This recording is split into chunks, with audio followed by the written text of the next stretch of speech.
Нощта загребва небето. Отново в тъмна бездна потъва фатален света. Суета в червило оплескала устни, безсмислена, в хаос и глъч с реклами и дълги крака. Този град, село, паланка, измислици с религии пълни с много шум на пари, лимузини и пури и дрога, рояци от просеци, с 9 бала от чалга, огромни вълни, проститутки, фалшиви икони, потоци от вестници, не цветарки на смирненски, а на сики на вис с виртуални очи, Жулиети, Джоконди, луксозни коли, примадони, рап кретени, гей комуни, рапъри, спин, кокаин. Няма Ботев и Левски, а само в компютърни трески тресат се, без род и родина, без паметна маса в стрес.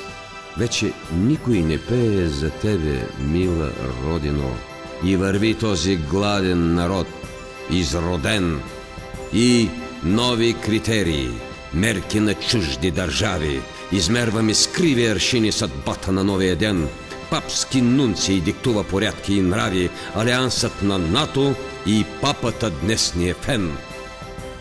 Люта чалга, бесен рап и шамари, чужди маршове, чужди души, религиозни камбани звънят в кръстоносни площади, блестят бели тоги, скъпи лиги, всичко блести.